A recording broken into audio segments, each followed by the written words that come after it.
Silicon city ಬೆಂಗಳೂರಿನ ರಸ್ತೆಗಳಲ್ಲಿ ಗುಂಡಿಗಳದ್ದೇ ಕಾರುಬಾರು. ಇದನ್ನ ಮನಗಂಡಂತಹ ಡಿಸಿಎಂ ಡಿಕೆ ಶಿವಕುಮಾರ್ ಅವರು ಎಚ್ಚರಿಕೆಯ ಸಂದೇಶವನ್ನ ಬಿಬಿಎಂಪಿಗೆ ಪಾಸ್ ಮಾಡಿದ್ರು. ಅವರು ಕೊಟ್ಟಂತಹ ಡೆಡ್ಲೈನ್ ನಾಳೆಗೆ ಮುಕ್ತಾಯವಾಗ್ತಾ ಇದೆ. ಹಾಗಾದ್ರೆ ಬೆಂಗಳೂರಿನ ರಸ್ತೆಗಳಲ್ಲಿರುವಂತಹ ಎಲ್ಲಾ ಗುಂಡಿಗಳನ್ನು ಕೂಡ ಬಿಬಿಎಂಪಿ ಅಧಿಕಾರಿಗಳು ಮುಚ್ಚಿಬಿಟ್ರಾ ಹೇಗೆ? ಬನ್ನಿ ನೋಡ್ಕೊಂಡು ಬರೋಣ. ಗುಂಡಿ ಮುಚ್ಚಲು ಡೆಡ್ಲೈನ್, ಅಧಿಕಾರಿಗಳು ಶೇಕ್. ರಜೆಯನ್ನು ಕ್ಯಾನ್ಸಲ್ ಮಾಡಿ ಫೀಲ್ಡ್ಗಿಳಿದ ಅಧಿಕಾರಿಗಳು.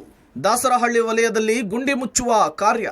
ರಾಜಧಾನಿಯ ರಸ್ತೆ ಗುಂಡಿಗಳನ್ನು ಮುಚ್ಚುವ ಕೆಲಸ ಆರಂಭಿಸಿರುವ ಬಿಬಿಎಂಪಿ ಇವತ್ತು ಕೂಡ ಫೀಲ್ಡ್ಗಿಳಿದು ರಸ್ತೆ ಗುಂಡಿಗಳನ್ನು ಮುಚ್ಚಿದ್ದಾರೆ. ಡಿಸಿಎಂ ನೀಡಿದ 15 ದಿನಗಳ ಡೆಡ್ಲೈನ್ ಅಂತ್ಯವಾಗ್ತಿದ್ದಂತೆ ಗುಂಡಿ ಮುಚ್ಚುವ ಕಾರ್ಯಕ್ಕೆ ಮತ್ತಷ್ಟು ವೇಗವನ್ನು ಕೊಟ್ಟಿದ್ದಾರೆ. ಅದರಂತೆ ಪಾಲಿಕೆ ಅಧಿಕಾರಿಗಳು ದಾಸರಹಳ್ಳಿ ವಲಯದ ಸುಬ್ರತೋ ಮುಖರ್ಜಿ ರಸ್ತೆ ಸೇರಿದಂತೆ ಹಲವೆಡೆ ರಸ್ತೆ ಗುಂಡಿಗಳನ್ನು ಮುಚ್ಚುವ ಕೆಲಸ ಮಾಡಿದ್ದಾರೆ. ಖುದ್ದು ಅಖಾಡಕ್ಕಿಳಿದ ವಲಯ ಆಯುಕ್ತರು ಹಾಗೂ ಜಂಟಿ ಆಯುಕ್ತರು ಎಲ್ಲೆಲ್ಲಿ ಗುಂಡಿಗಳಿದೆ ಅನ್ನೋದರ ತಪಾಸಣೆಯನ್ನು ನಡೆಸಿ ತೇಪೆ ಹಚ್ಚುವ ಕೆಲಸ ಮಾಡಿದ್ದಾರೆ. ರಸ್ತೆ ಗುಂಡಿಗಳನ್ನು ಮುಚ್ಚುವಂತ ಡೆಡ್ಲೈನ್ ಅನ್ನು ಡಿಸಿಎಂ ಅವರು ಕೊಟ್ಟಿದ್ರು. ಅದು ಇವತ್ತು ಕಡೆ ದಿನ. ಇವತ್ತು ದಾಸರಹಳ್ಳಿ ವಲಯದಲ್ಲಿ ಗುಂಡಿಗಳನ್ನು ಮುಚ್ಚುವಂತಹ ಕೆಲಸವನ್ನ ಬಿಬಿಎಂಪಿ ಅಧಿಕಾರಿಗಳು ಮಾಡ್ತಾ ಇದ್ದಾರೆ. ಭಾನುವಾರ ಕೂಡ ಕೆಲಸದಲ್ಲಿ ಹಾಜರಿದ್ದು ಇಲ್ಲಿ ರಸ್ತೆ ಗುಂಡಿ ಮುಚ್ಚುವಂತ ಕೆಲಸದಲ್ಲಿ ಎಲ್ಲರೂ ಕೂಡ ಪಾಲ್ಗೊಂಡಿರುವಂಥದ್ದು. ವಲಯ ಆಯುಕ್ತರು ಗಿರೀಶ್ ಅವರ ನೇತೃತ್ವದಲ್ಲಿ ನಡೀತಾ ಇರುವಂತಹ ಗುಂಡಿ ಮುಚ್ಚುವಂತಹ ಕಾರ್ಯ. ಈ ಬಗ್ಗೆ ಪಬ್ಲಿಕ್ ಟಿವಿ ಕೂಡ ಅಂದ್ರೆ ಈ ದಾಸರಹಳ್ಳಿ ವಲಯದಲ್ಲಿ ಹಾಗೆ ಜಾಲಹಳ್ಳಿ ಮುಖ್ಯ ರಸ್ತೆಯಲ್ಲಿ ಯಾವ ಮಟ್ಟಕ್ಕೆ ಗುಂಡಿಗಳು ಗಂಡಾಂತರವನ್ನು ಸೃಷ್ಟಿ ಮಾಡುತ್ತಿದ್ದಾವೆ ಅನ್ನುವಂಥ ವಿಚಾರಕ್ಕೆ ಸಂಬಂಧಪಟ್ಟಂತೆ ಪಬ್ಲಿಕ್ ಟಿವಿ ವಿಸ್ತೃತವಾಗಿ ವರದಿಯನ್ನು ಪ್ರಸಾರ ಮಾಡಿತ್ತು. ಹಿನ್ನೆಲೆಯಲ್ಲಿ ಡಿಸಿಎಂ ಕೂಡ ಸೂಚನೆಯನ್ನು ಕೊಟ್ಟಿದ್ರು. ಈಗ ಆ ಗುಂಡಿಗಳನ್ನು ಮುಚ್ಚುವಂಥದ್ದು ಅಂದ್ರೆ ಪಾತೋಲ್ ಮುಚ್ಚುವಂತ ಕೆಲಸವನ್ನ ಮಾಡ್ತಾ ಇದ್ದಾರೆ. ಡಿಸಿಎಂ ಅವರು ಹೇಳಿದಂತ ಡೆಡ್ಲೈನ್ ಏನಿತ್ತು ಅದರ ಕಡೆ ದಿನ ಇವತ್ತು. ಕಡೆ ದಿನದ ಹಿನ್ನೆಲೆಯಲ್ಲಿ ಗುಂಡಿಗಳನ್ನ ಮುಚ್ಚುವಂತ ಕೆಲಸ ಈಗ ಭರದಿಂದ ಸಾಗ್ತಾ ಇದೆ. ರಸ್ತೆ ಗುಂಡಿ ಮುಚ್ಚುವ ಕಾರ್ಯಕ್ಕೆ ಸಾರ್ವಜನಿಕರಿಂದಲೂ ಕೂಡ ಸ್ಪಂದನೆ ವ್ಯಕ್ತವಾಗಿದ್ದು, ದಾಸರಹಳ್ಳಿ ವಲಯದಲ್ಲಿ ಕಾರ್ಯಾಚರಣೆಯ ವೇಳೆ ಕೆಲ ಸ್ಥಳೀಯರು ನಮ್ಮ ಏರಿಯಾ ಗುಂಡಿಗಳನ್ನು ಮುಚ್ಚಿ ಅಂತ ಅಧಿಕಾರಿಗಳಿಗೆ ಮನವಿ ಮಾಡಿದ್ರು. ಈ ವೇಳೆ ಎಲ್ಲಾ ಗುಂಡಿಗಳನ್ನು ಮುಚ್ಚುತ್ತೇವೆ ಅಂತ ಹೇಳಿ ಭರವಸೆಯನ್ನು ಕೊಟ್ಟಿದ್ದಾರೆ ಪಾಲಿಕೆಯ ಅಧಿಕಾರಿಗಳು. ಸದ್ಯ ದೂರು ಬಂದಿರುವ ಎಲ್ಲಾ ಕಡೆ ಸಮಸ್ಯೆಯನ್ನ ಬಗೆಹರಿಸಿದ್ದೇವೆ, ಇನ್ನು ಬರ್ತಾ ಇರುವ ದೂರುಗಳನ್ನು ಬಗೆಹರಿಸುವ ಕೆಲಸ ಮಾಡ್ತೇವೆ ಅಂತ ಹೇಳಿದ್ದಾರೆ. ಈ ಎಲ್ಲ ಒಂದು ರಸ್ತೆ ಗುಂಡಿಗಳು ಯಾವ್ಯಾವ ಕ್ರಿಟಿಕಲ್ ಸ್ಟೇಜಲ್ಲಿ ಇದ್ವೋ, ಯಾವುಗಳಿಂದ ಸಾರ್ವಜನಿಕರಿಗೆ ತುಂಬ ಹಾನಿ ಉಂಟಾಗುವಂಥ ಸಂಭವ ಇತ್ತು, ಅವೆಲ್ಲವನ್ನೂ ಸಹ ನಾವು ಮುಚ್ಚಿದ್ದೀವಿ.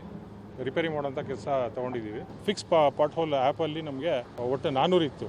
ಅದಲ್ಲದೇನೂ ಸಹ ಸಾರ್ವಜನಿಕರಿಂದ ಭಾಳಷ್ಟು ಗುಂಡಿಗಳ ಬಗ್ಗೆ ನಮಗೆ ಮಾಹಿತಿ ಬಂದಿತ್ತು. ಮತ್ತು ನಾವು ಅಧಿಕಾರಿಗಳು ಸಹ ಓಡಾಡಿಕೊಂಡು ಭಾಳಷ್ಟು ಗುಂಡಿಗಳ ಬಗ್ಗೆ ಮಾಹಿತಿ ಸಂಗ್ರಹ ಮಾಡಿದ್ವಿ. ಅವೆಲ್ಲವನ್ನೂ ಸಹ ಕವರ್ ಮಾಡಿದ್ದೀವಿ. ಮತ್ತು ಇದೊಂದು ಕಂಟಿನ್ಯೂಸ್ ಪ್ರಾಸೆಸ್. ಮುಂದೆನೂ ಸಹ ಯಾವುದೇ ರೀತಿ ಕಂಪ್ಲೇಂಟ್ ಬಂದರೆ ನಾವು ಬಿಬಿಎಂಪಿಯಿಂದ ಅದನ್ನು ತ್ವರಿತವಾಗಿ ಅದನ್ನು ಮುಚ್ಚಲಿಕ್ಕೆ ಕ್ರಮ ತಗೋತೀವಿ. ಇನ್ನು ಪೀಕ್ ಅವರ್ನಲ್ಲಿಯೇ ಕೆಲವೆಡೆ ಗುಂಡಿ ಮುಚ್ಚುವ ಕೆಲಸ ಆಗ್ತಿರೋದ್ರಿಂದ ಕೆಲಕಾಲ ಟ್ರಾಫಿಕ್ ಜಾಮ್ ಉಂಟಾಗಿ ವಾಹನ ಸವಾರರು ಪರದಾಡುವಂತಾಯಿತು. ಟ್ರಾಫಿಕ್ ಆಗ್ತಿದ್ದಂತೆ ಫೀಲ್ಡ್ಗಿಳಿದಂತಹ ಮಾರ್ಷಲ್ಸ್ಗಳು ವಾಹನ ಸಂಚಾರಕ್ಕೆ ಅನುವು ಮಾಡಿಕೊಡುವ ಕೆಲಸ ಮಾಡಿದ್ರು. ಈ ವೇಳೆ ಮಾತನಾಡಿದ ಜಂಟಿ ಆಯುಕ್ತೆ ಪಲ್ಲವಿ, ರಸ್ತೆ ಗುಂಡಿಗಳನ್ನು ಮುಚ್ಚುವಾಗ ಟ್ರಾಫಿಕ್ ಸಮಸ್ಯೆ ಆಗ್ತಿದೆ, ಇನ್ನು ಮುಂದೆ ರಾತ್ರಿ ವೇಳೆಯ ಗುಂಡಿಗಳನ್ನು ಮುಚ್ಚುವ ಕೆಲಸ ಮಾಡ್ತೀವಿ ಅಂತ ಹೇಳಿದರು. ಇವಾಗ ಸಾರ್ವಜನಿಕರಿಗೆ ನಾವು ತೊಂದರೆ ಆಗಬಾರ್ದು ಅನ್ನೋ ಕಾರಣಕ್ಕೇ ಮಿಕ್ಸ್ ಬಂದಾಗ ನಾವು ಇಮಿಡಿಯೇಟಾಗಿ ಮಾಡ್ತಾ ಇದ್ದೀವಿ. ಯಾಕಂದರೆ ಮಿಕ್ಸ್ ಬಂದಾಗ ನಾವು ಇಟ್ಕೊಳ್ಳೋಕ್ಕಾಗಲ್ಲ ಅದನ್ನು. ಆದರೆ ಇನ್ನು ಮುಂದಿನ ದಿನಗಳಲ್ಲಿ ನಮ್ದು ಏನು ಮೇಜರ್ ರೋಡ್ಗಳೆಲ್ಲ ಇದ್ದಾವೆ ಅದನ್ನೆಲ್ಲನೂ ಕೂಡ ನಾವು ರಾತ್ರಿ ಹೊತ್ತನೇ ಈ ಕೆಲಸನ ಕೈಗೆತ್ಕೊಂಡು ನಾವು ಅದನ್ನು ಕಂಪ್ಲೀಟ್ ಮಾಡ್ತೀವಿ.